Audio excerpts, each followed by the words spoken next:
This is a problem from your lab assignment, section 4.1.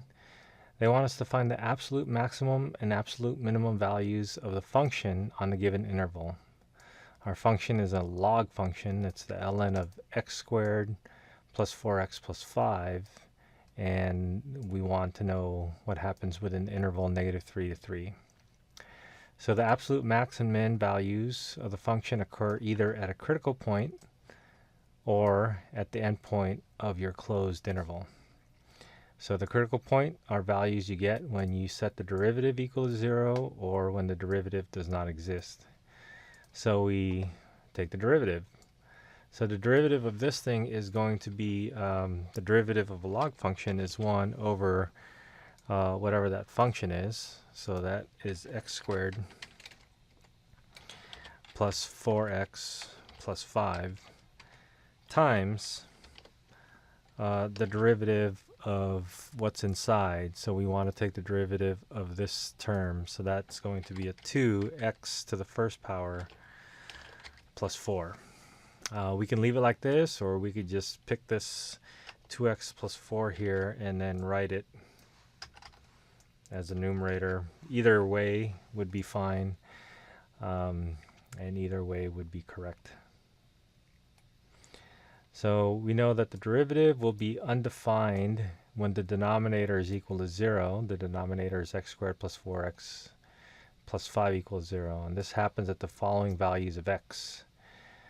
So we have to factor this out. So I guess I could tell you now that if you try to factor this, you can't. And so you would use the quadratic equation. And I'll just skip the step and say when you try to use a quadratic equation, you're going to get imaginary numbers. So you're going to have a negative under a square root.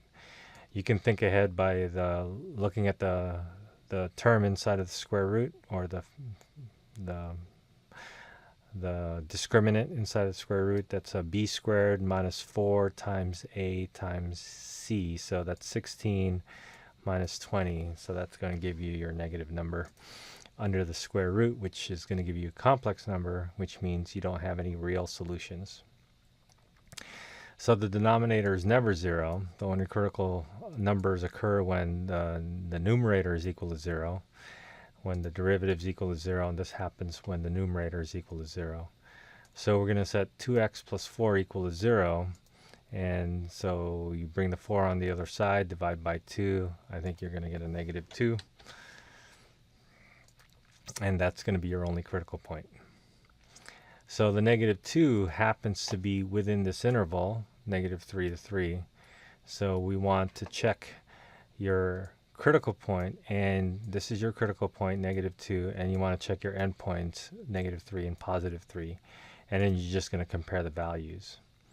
So I'm going to take out my Excel sheet again, and I'm going to have the values -3, -2, and +3, and then I want to use the ln function. So this is the ln, that's a natural log of, now I have the term x squared.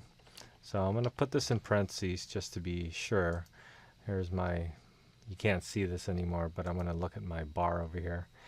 And the x value for the first one is -3, and I'm going to click and drag so I can cover the different x values. So that's the x squared inside of the ln plus 4 times x. And again, the x is equal to this cell over here in Excel. And then we have a plus 5. So that covers your ln function. And then we get a number that's 0.693. And then if I take this and click and drag, I'm going to get the values for the others. All right, so let's see. I think in this case, they might actually want us to figure this out. So it looks like it's not being simplified. I think if I put a decimal here, I might get it wrong. Let's try the decimal. 6931447. We have 0, and then we have 3.258097.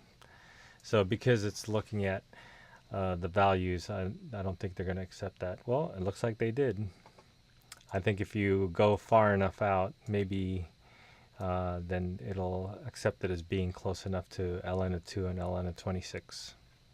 All right, so that worked out. And anyways, numerically, we can see which one the larger number is. Therefore, the minimum value of f, the absolute minimum, is going to be the smallest value here is 0.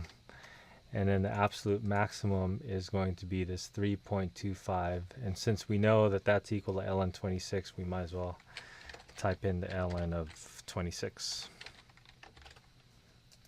It got covered up here. Oops. Whoops. All right. Let's see. Maybe if we extend this so we can see a little bit more.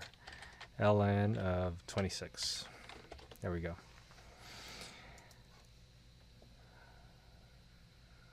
So we got the answers that we wanted. I keep stressing the idea of putting this into the graph so that we can see what's happening graphically. So let's take our original function and then let's restrict it between -3 and 3 and take a look at the max and minimum values. So this is x squared plus 4x plus 5 inside of the ln function. That's x squared plus 4x plus 5 inside of the ln function. So this is what we have.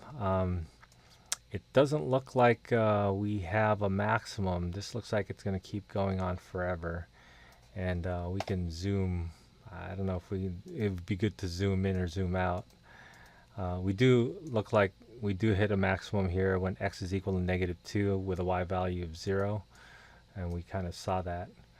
But if we close this up and restrict it between -3 and 3, and this is the little bit that we're looking at. So now we can zoom back in. So this is our -3 value of 0.69 up here. We go down to 0, that's our minimum, and then we go back up. We keep climbing until we get to the end point, and then we get that 3.258. And then that kind of verifies what we have as our results, and that's it.